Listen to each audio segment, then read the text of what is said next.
नमस्कार, मैं हूं कपिल और आप देख रहे हैं नेक्स्ट 9 न्यूज। अगर राजस्थान की बात करी जाए तो गहलोत और पायलट के बीच जो विवाद है वो लगातार बढ़ता जा रहा है। हालांकि ये सियासी विवाद कब थमेगा इसको लेकर फिलहाल कुछ कहा नहीं जा सकता, लेकिन प्रताप सिंह खाचरियावास जिस तरीके से लगातार गहलोत के समर्थन में बयान देते हुए नजर आ रहे हैं, जयपुर के बंटवारे को लेकर भी कहीं ना कहीं अब सियासी राजनीति जो है वो गर्माती जा रही है। देखिए, चुनाव से पहले जो है वो 19 नए जिलों का ऐलान होता है और उसमें कहा जा रहा है कि जयपुर को जो है वो 2 भागों में बांटा जा सकता है। और ये विरोध जो है वो प्रताप सिंह खाचरियावास लगातार जो है वो जताते हुए नजर आ रहे हैं। वो कह रहे हैं कि अगर जयपुर के 2 टुकड़े होते हैं तो इसका जो है हम विरोध करेंगे। हालांकि उन्होंने गहलोत से अपील की कि ऐसा ना किया जाए अगर वो सोच रहे हैं तो इसी को लेकर चर्चा करने की कोशिश करेंगे और ये जानने की कोशिश करेंगे कि क्या इसका फायदा जो है वो पायलट कैंप उठा सकता है और चुनाव में कहीं ना कहीं जीत दर्ज अगर होती है तो क्या फिर गहलोत को हटा दिया जाएगा और पायलट को मुख्यमंत्री पद का दावेदार बनाया जाएगा या फिर मुख्यमंत्री बना दिया जाएगा।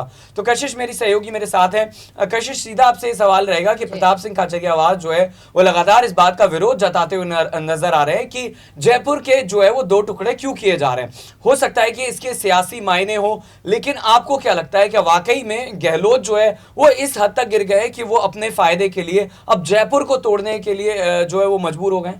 देखिए, जयपुर पिंक सिटी के नाम से यहाँ पर जानी जाती है और बहुत ही खूबसूरत जगह है। अगर लोग घूमने जाए और कोई मतलब नहीं बनता है कि जयपुर के आप 2 हिस्से करें, तो क्या आप पिंक अलग और सिटी अलग कर देंगे? तो आप देखिए, यहाँ पर प्रताप सिंह खाचरियावास भी वही नेता है जिन्होंने महज कुछ दिन पहले कहा था कि वो सीएम बनना चाहते हैं, उन्हें सीएम बना दिया जाए, दावेदारी उन्हें दे दी जाए। तो यहाँ पर कोई भी नेता किसी के समर्थन में नहीं है और ना ही किसी के खिलाफ है। यहाँ पर हर कोई नेता, कांग्रेस पार्टी का स्पेशली यही होता है कि मुझे ये पद चाहिए, मुझे ये जिम्मेदारी चाहिए। अब वो यहाँ पर ये दिखाना चाहते हैं कि जो सीएम है अभी वो भले ही समर्थन में नजर आ रहे हो, लेकिन एक तरफ वो यहाँ पर जयपुर के 2 टुकड़े होने पर खिलाफ होते नजर आ रहे। तो यहाँ पर कोई भी ये चीज नहीं है कि आप इधर स्टैंड करें या उधर स्टैंड करें। बात आपने ये रखी यहाँ पर कि क्या आने वाले समय में पायलट को इससे फायदा होगा, पायलट कैंप को फायदा होगा, उनको सीएम बनाया जाएगा। तो देखिए, इस बात पे कहीं ना कहीं फुल स्टॉप लगता हुआ नजर आ रहा है कि पायलट को सीएम नहीं बनाया जाएगा। उनकी संभावनाएं जितनी भी थी, जिस भी तरीके से थी, जिस साइड से आ रही थी, वो सब कुछ बंद हो चुका है। अब पायलट ने बल्कि यहाँ पर गहलोत को ये कह दिया कि समझौता करना ज्यादा बेहतर है, यानी कि गहलोत नहीं झुके, अभी भी पायलट ही झुकते नजर आए गहलोत के सामने,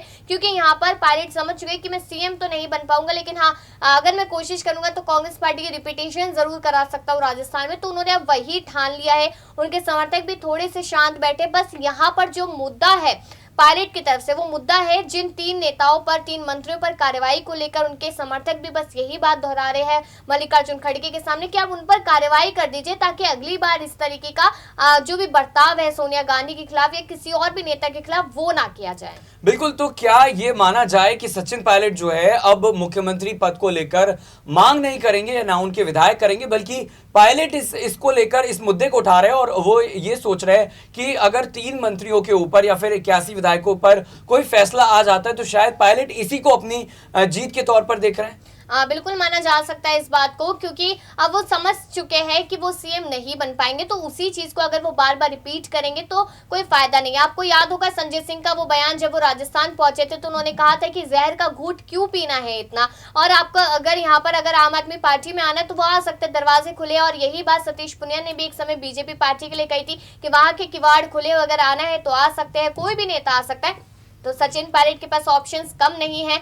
अब उन्हें नजर आ चुका है कि वो सीएम तो नहीं बनेंगे, लेकिन हाँ, अगर 81 विधायकों पर कार्रवाई हो जाती है या 81 पे नहीं भी होती, लेकिन उन 3 मंत्रियों पर हो जाती है जिनके नक्शे कदम पे सारी चीजें हुई, तो शायद पायलट समर्थकों को, उनके गुट को और उनको इस बात की कहीं ना कहीं रहम, यानी कि मान लीजिए पूरी तरीके से जीत मिलती उनको नजर आएगी, क्योंकि उन्हें ये लगेगा कि एटलीस्ट उन लोगों के खिलाफ कार्रवाई तो हुई। क्योंकि जब पायलट ने बगावत की थी तो पायलट को भले ही मनाया गया हो, लेकिन उनके साथ जिन लोगों ने बगावत की थी उनको काफी खड़ी खोटी यहाँ पर सुनाई गई थी। तो इस वजह से वो चाहते कि उन लोगों को क्यों नहीं।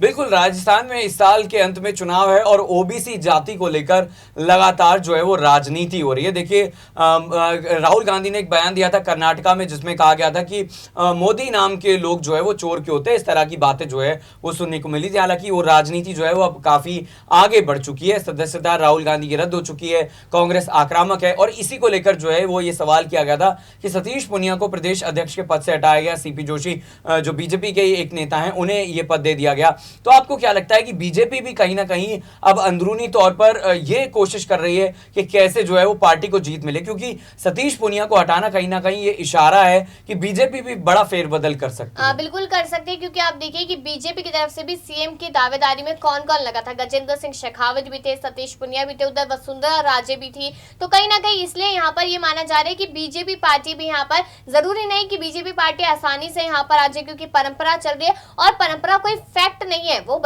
बदल भी सकती है। इसलिए यहाँ पर कांग्रेस, इसलिए बीजेपी पार्टी ने यही कहा कि मोदी के चेहरे पर चुनाव लड़ा जाएगा और जीतेंगे हम यहाँ पर, तो आसानी से फिर किसी को भी मुख्यमंत्री बना दिया जाएगा। हम पहले ही मुख्यमंत्री का फेस यहाँ पर सामने लाके पार्टियों में भिड़ंत नहीं पैदा करते, नेताओं के बीच में भिड़ंत नहीं लाते हैं। तो इन सारी चीजों से समझदारी से यहाँ पर बीजेपी खेलती नजर आ रही है राजस्थान में, लेकिन ऐसा कांग्रेस नहीं कर रही है। जबकि यहाँ पर देखा जा रहा है कि कहीं ना कहीं गहलोत के नेतृत्व में ही चुनाव लड़ा जाएगा, क्योंकि इंस्टाग्राम, फेसबुक हर जगह पे अनाउंसमेंट हो चुकी है कि 23 से 28 तक का सफर गहलोत जी आपको मुबारक हो। तो साफ तौर पे यही देखा जा रहा है कि यहाँ पर कांग्रेस आपस में भिड़ती रहेगी और यहाँ पर शायद बीजेपी मौका मार जाएगी। बिल्कुल, राजस्थान की अगर बात करी जाए तो इसको लेकर अभी तक ऐसे कोई सर्वे नहीं आए हैं जिसमें ये बताया जाए कि कांग्रेस जीत रही है या फिर बीजेपी जीत रही है। तो आपको क्या लगता है कि जो गहलोत और कहीं ना कहीं बीजेपी के बीच की लड़ाई है, हालांकि मुख्यमंत्री पद का ऐलान नहीं हुआ है, इसलिए हम ये नहीं कह सकते कि गहलोत की लड़ाई जो है इस पर्टिकुलर दावेदार से है, तो क्या कांग्रेस जो है वो रिपीट हो सकती है? बार बार ये कहा जा रहा है कि कांग्रेस रिपीट होगी।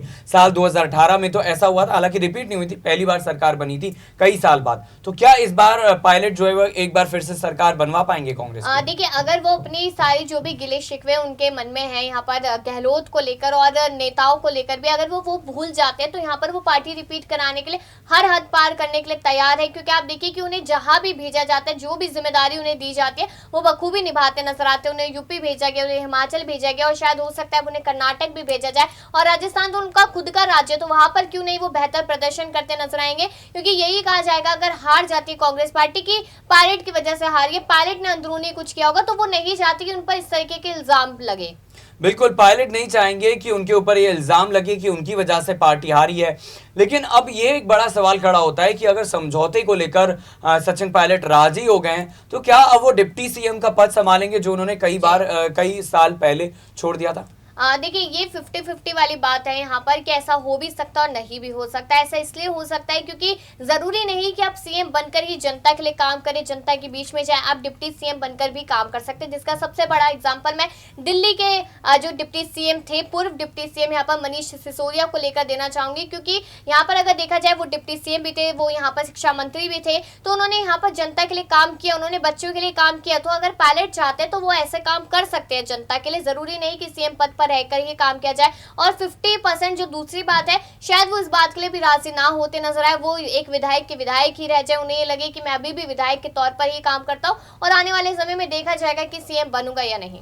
बिल्कुल, तो अगर राजस्थान की बात करी जाए, ये कहना मुश्किल है कि बीजेपी की सरकार बनेगी या फिर कांग्रेस की सरकार रिपीट होगी। लेकिन जिस तरीके से गहलोत और पायलट के बीच जो विवाद था, वो शायद अभी सुलझा ना हो या आने वाले वक्त में कई साल तक ना सुलझे, लेकिन चुनाव से पहले अब गहलोत ही कहीं ना कहीं और पायलट दोनों मिलकर इस मुद्दे को लेकर ये एक राय बना सकते हैं कि पहले कांग्रेस की सरकार बनाई जाए और उसके बाद देखा जाए कि कैसे आने वाले वक्त में पायलट या फिर गहलोत कौन मुख्यमंत्री बना रह सकता है। क्योंकि अगर सरकार नहीं होगी तो मुख्यमंत्री पद को लेकर चर्चाएं करना, दावेदारी पेश करना बिल्कुल बेकार रहेगा। हालांकि इंतजार ये था कि शायद कांग्रेस का जो आला कमान है वो कोई बड़ा फैसला सुनाएगा, वो फैसला नहीं हुआ।